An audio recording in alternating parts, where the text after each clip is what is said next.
El inicio de la vida es el tema de hoy en Informe Provida.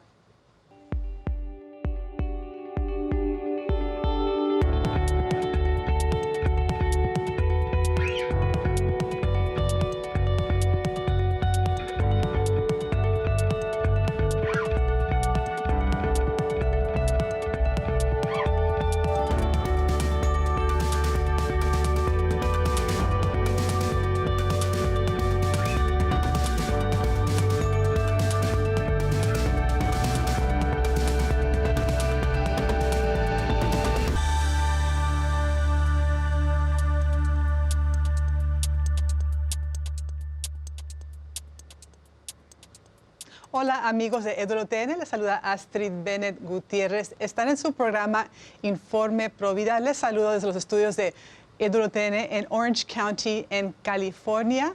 Y el día de hoy les traemos un invitado de lujo para hablar de un tema muy fundamental en la lucha y la defensa de la vida. Tenemos con nosotros a el doctor Nicolás Jouvet de la Barreda, que nos saluda desde España, desde Alcalá de Henares, cerca de Madrid, en España. Bienvenido, doctor. ¿Cómo está el día de hoy? Muchas gracias. Pues estupendamente. Un poco nublado aquí el tiempo, pero bien. Estamos en invierno.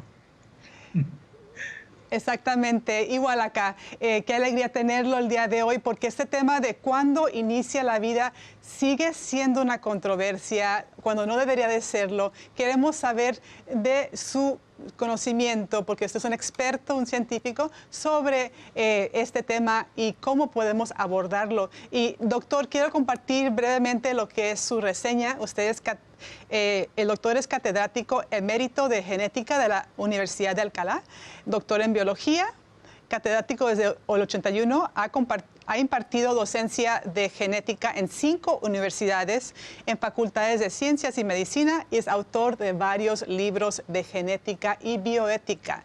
Ha sido consultor del Pontificio Consejo de la Vida en el Vaticano.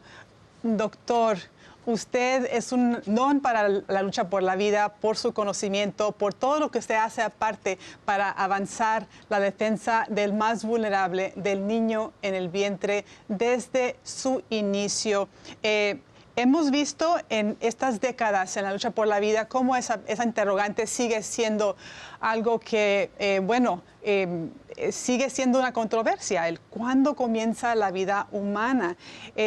Con su larga trayectoria de estudio e investigaciones, ¿nos puede explicar cuándo comienza la vida humana desde la perspectiva biológica? Sí, además es que es la perspectiva adecuada, porque la verdad, la respuesta a cuándo inicia la vida es una cuestión absolutamente biológica, científica.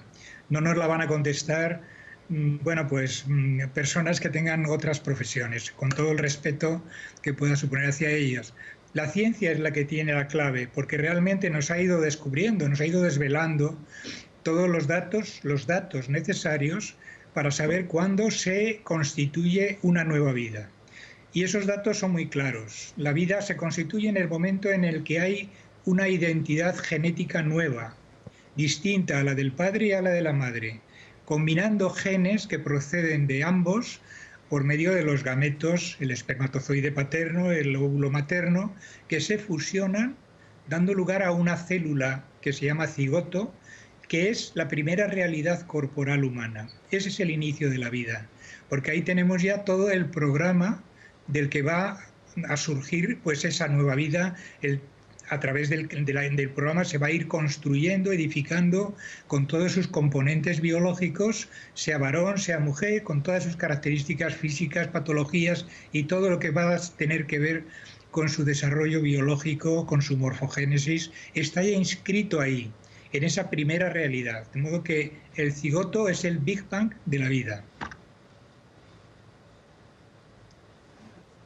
O sea, ¿qué lógico es? La verdad, me parece que ni siquiera tiene que ser uno científico para entender que la vida todavía tiene un inicio y es en nuestro caso, en todo caso, es microscópico y que realmente hay mucho que está ocurriendo ahí. Doctor, sé que es algo muy complejo lo que está pasando genéticamente. ¿Nos puede explicar un poco más exactamente qué se puede saber ya en esas primeras células en cuanto a rasgos de un ser humano único?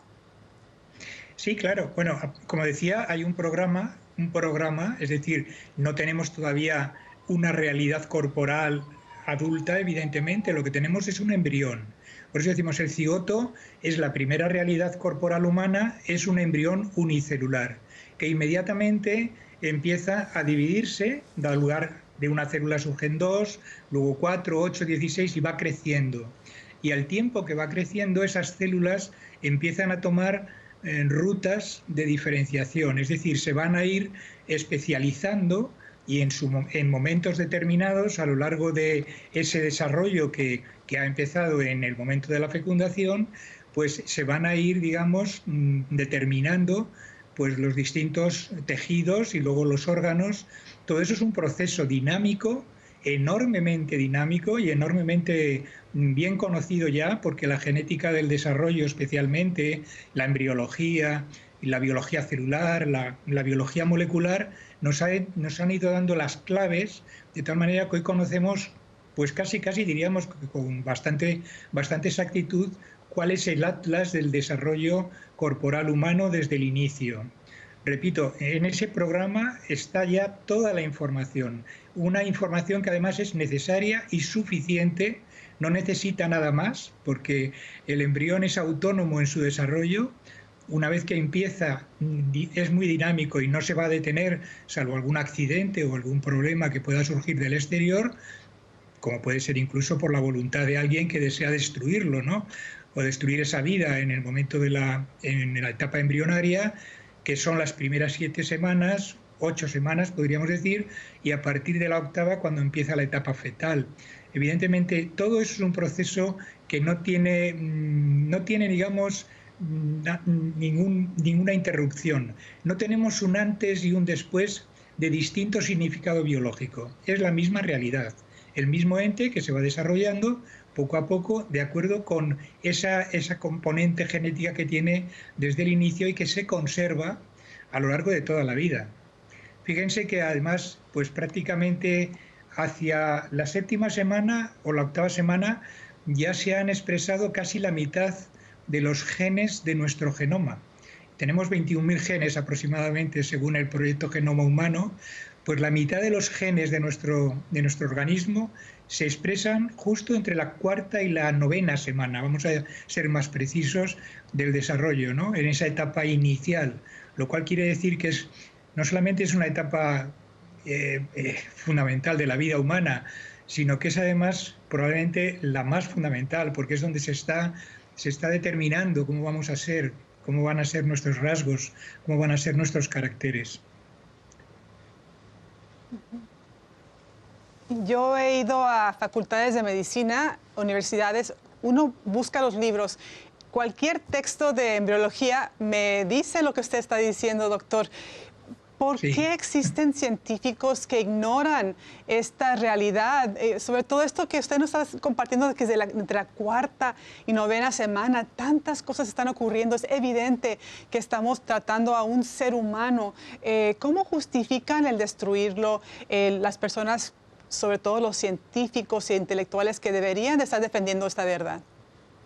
Bueno, la verdad es que un buen científico no lo puede rebatir, porque si realmente es un buen científico, conoce esta realidad. Lo que pasa es que hay otras personas que, bueno, desde otras posiciones, más bien ideológicas o por otras motivaciones, pues no quieren atender los datos que yo he dicho, sobre todo el dato de la información genética, de ese programa que se va cumpliendo paulatinamente, de tal manera que unos genes actúan en un momento y determinan que dan lugar a unas señales que disparan a su vez la actividad de otros genes más adelante y estos a otros genes posteriores. Todo es un programa perfectamente regulado en espacio y en tiempo. Esto es muy importante. Entonces, si atendemos solamente a aspectos parciales, podemos entender que haya quien no lo quiera ver, ¿no? Pero, por ejemplo, hay algunos que dicen que cualquier célula humana es una vida humana y lo equiparan al embrión o al feto una célula epitelial o una célula muscular, y esto no es correcto. Ellos dicen, bueno, por ejemplo, incluso hasta desde un punto de vista científico tienen sus razones, porque dicen, bueno, es que una célula cualquiera tiene vida porque tiene metabolismo y se reproduce. Pero un momento, no, sí tiene metabolismo. Algunas células no son tan activas, pero bueno, algunas tienen metabolismo, o muchas tienen metabolismo, pero lo de que se reproducen, ojo con ello, porque que se multiplique una célula, se divida y dé lugar a dos células, no es equivalente a la reproducción, es decir, a la aparición de una nueva vida, un nuevo organismo, que es lo que supone precisamente la fecundación. De modo que la gran diferencia existe precisamente en que esa información genética inicial que tenemos en el cigoto es capaz de desplegar y de edificar toda una vida con todos sus componentes, pero no cualquier célula puede hacer eso. Un gameto, por ejemplo, un espermatozoide o un óvulo, es una célula que a lo mejor hasta tiene un cierto metabolismo, porque hay proteínas, hay ARN y hay otra serie de componentes, pero no tiene capacidad, por ejemplo, de reproducción ni de división, ni es capaz de dar lugar a un ser más complejo, como es todo el organismo con todos sus tejidos y sistemas, de cerca de 200 tipos de especialidades celulares diferentes, surgen a partir de la célula cigótica del cigoto. El cigoto es una célula que decimos que es totipotente porque tiene la capacidad de dar lugar a todos los tipos de células del organismo. Ninguna célula aislada de un organismo adulto es equivalente a un cigoto. De modo que, bueno, quien quiere buscar otras razones las puede esgrimir, pero siempre le faltará conocer la realidad de las cosas, ¿no? De la realidad que yo le digo, ¿no? El programa que sea totipotente y suficiente para desarrollar toda una vida a partir de algo tan sencillo como es eso, un embrión unicelular, que es el inicio de la vida. Qué maravilla. Entonces, doctor, cuando el óvulo se une al esperma, tenemos el cigoto. No es una vida en potencia, es un médico en potencia, un padre de familia en potencia. En realidad, sí, ese es un ser humano. Solo lo que le falta es desarrollarse y crecer. Y un dato como ese es tan útil y tan poderoso, y después nos damos cuenta que es lógico, es muy lógico. Entonces, qué bueno que nos lo explique tan bien para que lo tengamos muy presente y que lo compartamos sin temor. Doctor, en estos días y bueno, por décadas, cuando hay un debate, sobre todo cuando se está debatiendo una ley a favor del aborto, en contra del aborto, como pasó aquí en Estados Unidos con la decisión en la Corte Suprema de Dobbs versus Jackson Women's Health, donde la Corte Suprema declaró que el aborto no es un derecho de la Constitución de Estados Unidos, que el fallo Roe versus Wade hace casi 50 años fue un error. Entonces, bueno, el debate estaba al orden del día y esa pregunta de cuándo comienza la vida humana. Díganos cuál es el papel, cuál debe ser el papel de la ciencia, lo que usted nos comparte dentro del ámbito político y legislativo cuando estamos hablando del aborto. Digamos que el papel de la ciencia es vital, porque la ciencia es la que aporta los datos, por lo tanto la realidad de las cosas.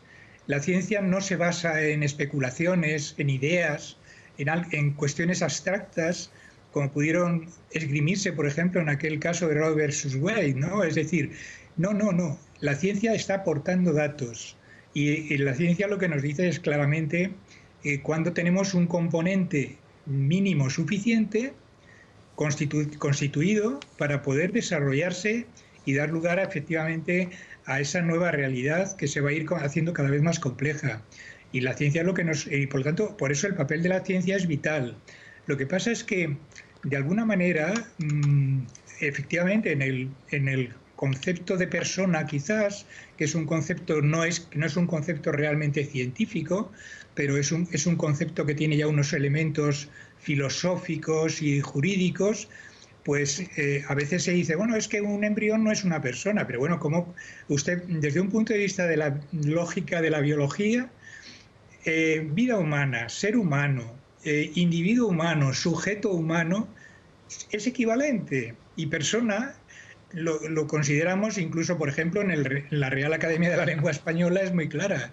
Nos dice que la persona es precisamente un ser de la especie humana, de la especie Homo sapiens. Por lo tanto, un ser de la especie Homo sapiens es algo que tiene ya todo el potencial de desarrollo de un individuo humano desde su etapa inicial hasta la etapa final. El orden lógico para hacer una ley que tenga, digamos, que esté bien fundamentada, es atender los datos de la ciencia y sobre ella luego hacer la valoración, es decir, si realmente la vida humana existe en el embrión, yo debo de protegerla porque ese embrión tiene todos los atributos y tiene la dignidad de vida humana y de ser humano, como un adulto, como un feto, es decir, todas las etapas de la vida que además transcurre sin solución de continuidad, de principio a fin, desde la fecundación hasta la muerte, pues debería de estar protegida con los mismos, de la misma manera, es decir, con los mismos derechos, ¿no? El derecho a la vida, que es el derecho más fundamental. ¿Por qué decidimos que tiene derecho a la vida un ser adulto y se la negamos a algo que no vemos, a una realidad microscópica como puede ser el embrión o una realidad ya más grande, pero que no vemos todavía, que puede ser un feto durante el embarazo? Es la misma realidad, lo único que le separa es un factor de tiempo. Dele usted tiempo y verá usted cómo efectivamente ese embrión unicelular, que apenas digamos, le damos importancia, pues se va transformando y deriva en un ser adulto al que luego vamos a llamar, como decía muy bien el profesor Jérôme Lejeune, hablaba del cuento de Pulgarcito, ¿no? Decía que a partir de ese embrión luego vamos a tener pues un niño al que le vamos a llamar pues Manuel, o le vamos a llamar Juan, o le vamos a llamar de cualquier manera. Pero es la misma realidad desde el principio hasta que nace. Esa es la cuestión. Entonces el derecho debería de atender, las leyes deberían de atender la realidad de la ciencia antes de lanzarse a implantar pues restricciones respecto a los derechos, respecto a la protección que se le debe dar a esa realidad que la ciencia ha demostrado que es una vida humana. Qué importantísimo es impulsar estas verdades. Doctor, usted lo hizo en el Manifiesto a Favor de la Vida en 2009, conocido como la Declaración de Madrid, donde miles de científicos, médicos e intelectuales firmaron una declaración para impedir el avance de las leyes a favor del aborto en España. Qué importante tener este tipo de iniciativas. Doctor, ¿cuál es la actualidad ahora mismo en España en cuanto a la defensa del no nacido desde su inicio? Bueno, tenemos, la verdad es que tenemos un panorama en cierta medida preocupante, ¿no? Porque la tendencia del gobierno actual es convertir el aborto en un derecho. Ya de hecho lo es desde el año 2010, que fue la última reforma, pero es que ahora justamente se está debatiendo en el Parlamento una nueva reforma en la cual efectivamente pues todavía, incluso con respecto al aborto, por ejemplo, se niega la información a las mujeres que deseen abortar, es decir, incluso se considera casi un delito el poder informar a una mujer que a lo mejor en ese trance no bien informado de indecisiones, pues le vendría bien conocer pues la realidad de la vida, saber que tiene un bebé en su vientre y que ese niño está creciendo, que tiene un corazón que late. Por ejemplo, está casi mal visto, ¿no? Y prohibido realmente, porque así es en la nueva reforma el poder decir: vea usted o oiga usted a ese bebé que está latiendo, cuyo corazón ya está latiendo prácticamente desde la quinta semana en su seno, ¿no? Y eso es una realidad biológica. Si usted no conoce eso, pues a lo mejor se puede creer lo que le digan algunos, de que lo que tiene es una parte suya, o que eso es un amasijo de células, que eso no es una vida, y toda esa serie de cuestiones. Y ese es el momento. Entonces tenemos un momento preocupante. Pero por otro lado, ayer mismo aquí en Madrid tuvimos una gran asamblea de 140 asociaciones, entre otras Cívica, que es una de las asociaciones en la que yo dirijo, precisamente heredera de ese manifiesto de Madrid, de científicos, en fin, pero con 140 asociaciones pro vida, para precisamente en rueda de prensa declarar pues todo nuestro bagaje de conocimientos y nuestra reclamación del derecho a la vida de los no nacidos y el derecho a las mujeres de conocer la realidad que tienen en su seno, y el derecho a la maternidad, que es una palabra preciosa, pero que realmente hoy en día, pues casi en este país al menos, pues parece que molesta a algunos, ¿no? Es decir, hay un problema demográfico. Además, fíjese que en el año pasado hubo 300.000 nacimientos, pero hubo cerca de 100.000 abortos. Es decir, la cuarta parte de los embarazos terminaron en abortos inducidos, lo cual es una cifra para mí escandalosa y escalofriante, porque son 100.000 vidas humanas que no ven la luz y que realmente, pues bueno, es muy triste ese panorama. Entonces estamos luchando desde asociaciones pro vida con unos movimientos muy fuertes en España, pero en fin, hay mucha resistencia política, ideológica, y tenemos que seguir. Si llevamos luchando 10, 12 años, seguiremos luchando todos los años que haga falta para conseguir al final que el aborto deje de ser lo que es ahora, como pasó a la historia la esclavitud o el racismo o tantas otras aberraciones de la historia de la humanidad. Que así sea, doctor. Estoy con usted. Le quiero preguntar sobre una área que es un poco olvidada y que es muy preocupante, y que los Provida debemos de estar enfocados y impulsar la verdad sobre esto. Y me refiero a los abortos químicos, la anticoncepción de emergencia, que ahora en lugares como Estados Unidos está disponible en las farmacias. Libremente una mujer puede ir a conseguir pastillas abortivas, pastillas para el día la mañana siguiente, que es un anticonceptivo de emergencia que se toman dentro de pocas horas después de haber tenido relaciones sexuales para impedir un embarazo. Las mujeres, muchas de ellas piensan que eso es un anticonceptivo, desconocen la realidad que usted nos puede explicar, que estos anticonceptivos de emergencia, por ejemplo, tienen un elemento abortivo. Una mujer puede estar abortando. ¿Nos puede explicar por qué?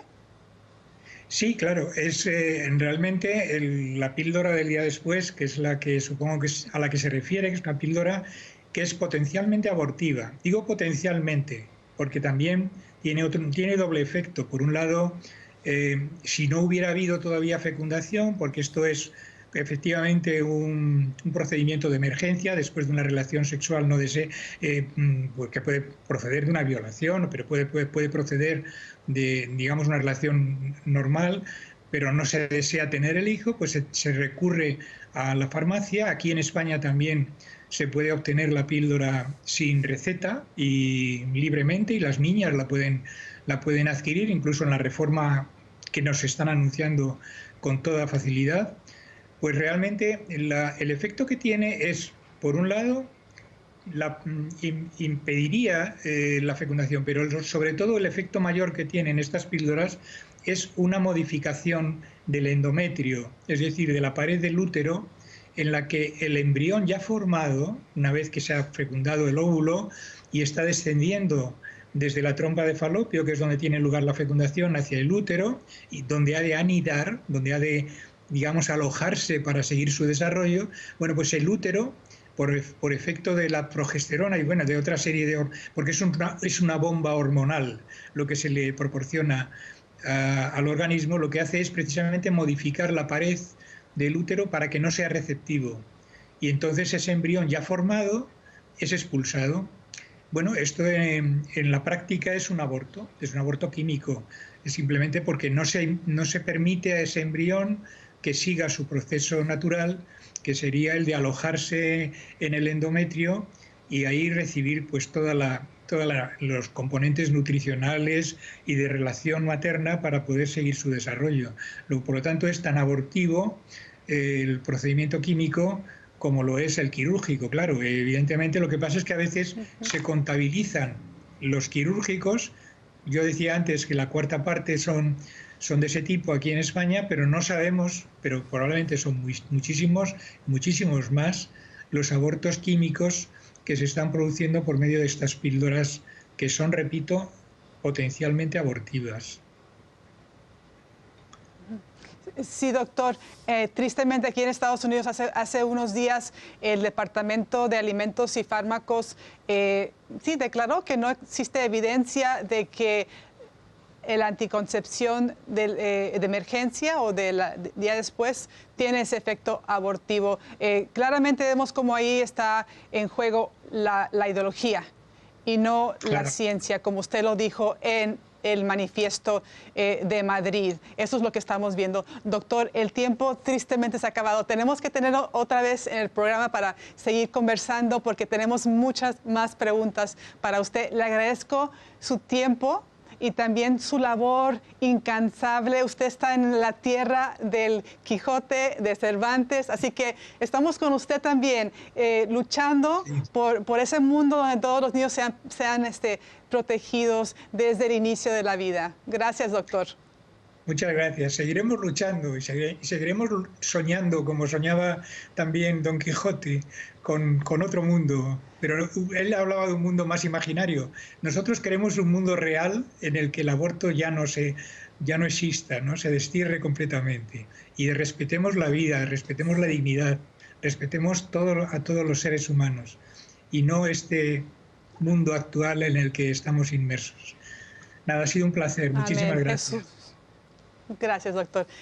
Sí, amigos, Jesucristo ya ha sido victorioso y así que estamos luchando por esa victoria, como dice el doctor. Bueno, amigos, quiero invitarles a que me sigan en redes sociales. Estoy en Facebook y Instagram bajo Astrid Bennett Gutiérrez. También somos provida.com y nos pueden escribir al programa con sus dudas o ideas para el programa en informeprovida@ewtn.com.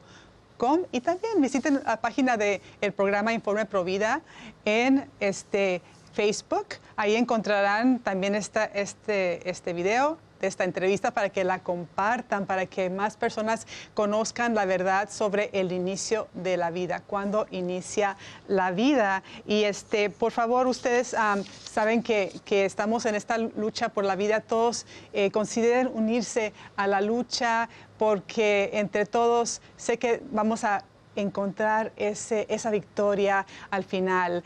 Amigos, esto ha sido todo por hoy para el programa Informe Provida. Les agradezco su tiempo y nos vemos la próxima semana. Y acuérdense que todos los católicos somos Provida. Dios los bendiga.